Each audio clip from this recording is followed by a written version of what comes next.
আউযু বিল্লাহি মিনাশ শাইতানিৰ ৰাজীম বিসমিল্লাহিৰ ৰহমানিৰ ৰহিম আলহামদুলিল্লাহি ৰাব্বিল আলামিন আৰ ৰহমানিৰ ৰহিম। একেবাৰে মৰিছো আপোনাৰ কথা শুনি। আপুনি মাদ্ৰাসাবিলাক বন্ধ কৰিব, আপুনি কোৰআন তিলাওয়াত বন্ধ কৰিব। অসমৰ মাননীয় মুখ্যমন্ত্ৰী ডক্টৰ হিমন্ত বিশ্ব শৰ্মাক কৈছো, ভিডিওটো যিমান দূৰ পাৰে আমাৰ যিসকল মুছলমান ভাই আছে আপোনালোকে শ্বেয়াৰ কৰিব আৰু এই ভিডিওটো মাননীয় অসমৰ মুখ্যমন্ত্ৰী ডক্টৰ হিমন্ত বিশ্ব শৰ্মাৰ কাণলৈ যাতে গুচি যায় আৰু তেখেতে এইবিলাক ফলাত দি এটা সুস্থ পৰিৱেশৰ মাধ্যমত দেশখন পৰিচালিত কৰাৰ কাৰণে চেষ্টা চলায়। মাননীয় মুখ্যমন্ত্ৰী সাহেব, আপোনাক কুৰাণৰ বিৰুদ্ধে লড়াই কৰাৰ কাৰণে অসমৰ জনগণই আপোনাক মুখ্যমন্ত্ৰী বনোৱা নাই।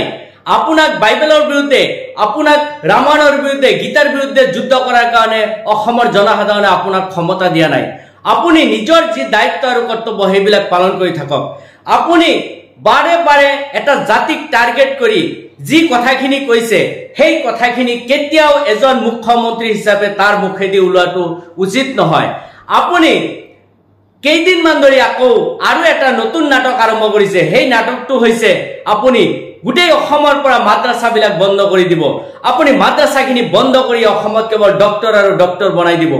আপোনাৰ কিমানখিনি ক্ষমতা আছে ইমান দিনে আপুনি দেখুৱাবলৈ সক্ষম হৈছে। একেবাৰে শিক্ষামন্ত্ৰী থকা অৱস্থালৈকে, বৰ্তমান পৰ্যন্ত আপুনি সিএম হৈ থকা অৱস্থালৈকে কিমানজন আপোনাৰ নিজৰ জাতিৰ মানুহবিলাকক ডক্টৰ বনাবলৈ সক্ষম হৈছে, কিমানজন মানুহক আপুনি আইপিএছ বনাবলৈ সক্ষম হৈছে। আপোনাৰ সেই স্কুপখিনি ক'ত আছে? য'ত স্কুল আছে শিক্ষক নাই, ছাত্ৰ আছে তাৰ পৰিৱেশ নাই, এনেকুৱা অৱস্থাত আপুনি শিক্ষা অনুষ্ঠানবিলাক চলাই আছে আৰু আপুনি গল্প কৰি আছে যে মাদ্ৰাসাবিলাক বন্ধ কৰি অসমত কেৱল মাত্ৰ ডক্টৰ আৰু ইঞ্জিনিয়াৰ আইপিএছ এইবিলাক বনাব লাগিব। আপোনাৰ চিন্তা কৰিব নালাগে।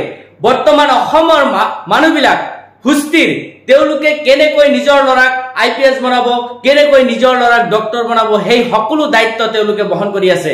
আপোনাৰ ল'ব নালাগে। আপোনাৰ যিখিনি দায়িত্ব আপুনি সেইখিনি দায়িত্ব পালন কৰক।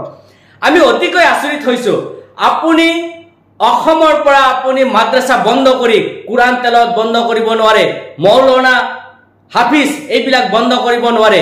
প্ৰত্যেকজন মুছলমানৰ অন্তৰত কোৰআন লুকাই আছে আৰু যি কোৰআন কিয়ামতৰ আগলৈকে জীয়াই থাকিব, এই পৃথিৱীখন ধ্বংস হোৱাৰ আগলৈকে জীয়াই থাকিব। আপুনি কিয় আপোনাৰ নিচিনা লাখ লাখ সিয়াম আহিলেও মুছলমানসকলৰ এই কোৰআন, এই মাদ্ৰাসা ধ্বংস কৰিব নোৱাৰে। আপুনি বাহ্যিকভাৱে কেইটামান ঘৰ ভাঙিব পাৰিব জিচিবিৰ দ্বাৰাই, বাকি একো কৰিব নোৱাৰে।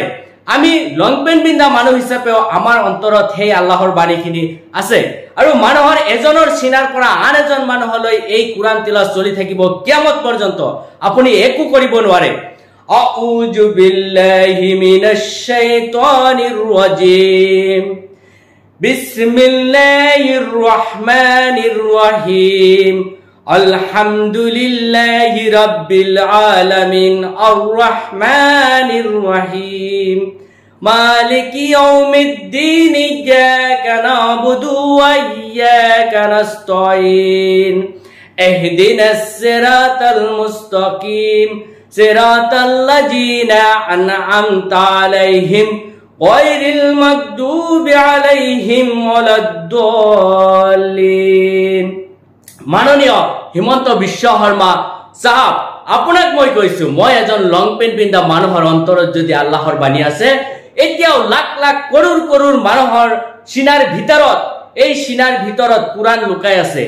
আপুনি হৰবে হৰবা নহয়, U are not supreme power. আপুনি মানুহবিলাকৰ ধৰ্মগ্ৰন্থৰ ওপৰত টাৰ্গেট কৰি আপুনি কেতিয়াও সাকসেস হ'ব নোৱাৰে। আপুনি কেতিয়াও সাকসেস হ'ব নোৱাৰে ইসলাম ধৰ্মৰ ওপৰত টাৰ্গেট কৰি। আপুনি হৰবে হৰবা নহয়, মাত্ৰ কেইটামান বছৰ বয়স লৈ, আয়ু লৈ আপুনি এই পৃথিৱীলৈ আহিছে আৰু সেই আয়ুখিনিত আপুনি গোটেই ঈশ্বৰৰ লগত আপুনি লড়াই কৰাৰ কাৰণে যি প্ৰচেষ্টা অব্যাহত ৰাখিছে সেয়া কেতিয়াও সম্ভৱ নহয়। আজি যদি সৃষ্টিকৰ্তা নাথাকিলহেঁতেন তেতিয়াহ'লে আমেৰিকাৰ দৰে মানুহবিলাকেও হৰে ৰাম হৰে কৃষ্ণ এইবিলাক কৈ নাথাকিলহেঁতেন। গতিকে নিশ্চয় আমি বিশ্বাস কৰো যে আমাৰ সৃষ্টিকৰ্তা এজন আছে আৰু সেই সৃষ্টিকৰ্তাই ভাল বেয়া শুদ্ধ শুদ্ধ এই সকলো কথাবিলাক তেওঁ জাজ কৰে আৰু এই পৃথিৱীখন তাৰ নিৰ্দেশ মৰ্মে চলি আছে।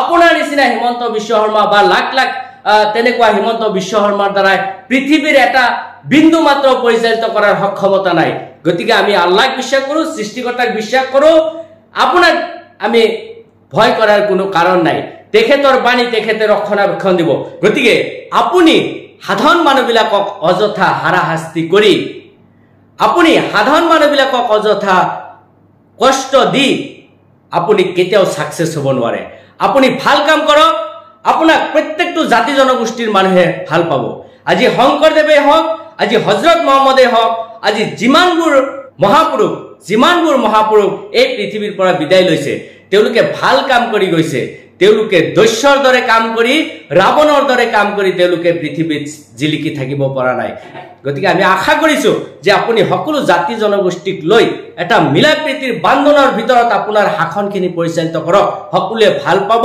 সকলোৱে শ্ৰদ্ধা কৰিব আৰু আপোনাৰ ক্ষমতাত অধিষ্ঠিত থকাৰ কাৰণে সহায় কৰিব